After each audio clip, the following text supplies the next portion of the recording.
This movie is going to show you how to figure out which pins are controlling your motors. You can do this by looking at the dip trace drawing of your shield.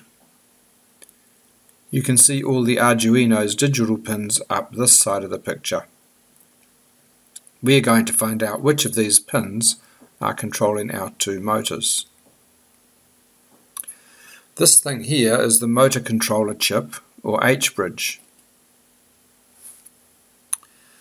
Up here you can see the terminals where the motors are connected.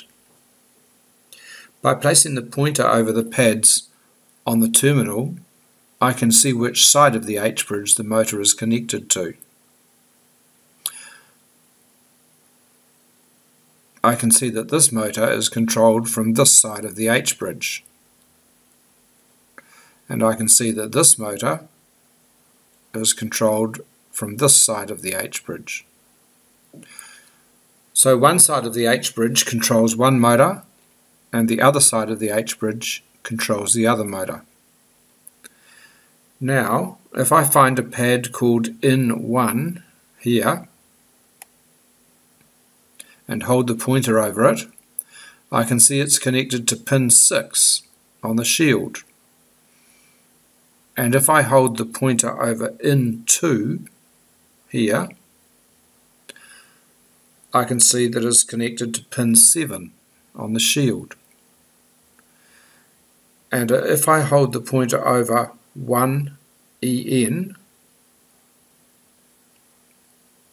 I can see it is connected to pin 5 on the shield. This is the pin that controls the speed of this motor. So you can see that this motor is controlled by pins 5, 6 and 7. Now let's have a look at the other motor. If I hold the pointer over pin 4, it's 4 in, I can see it's connected to pin 13 on the shield. And if I hold the mouse over 3 in, I can see it's connected to pin 12 on the Arduino.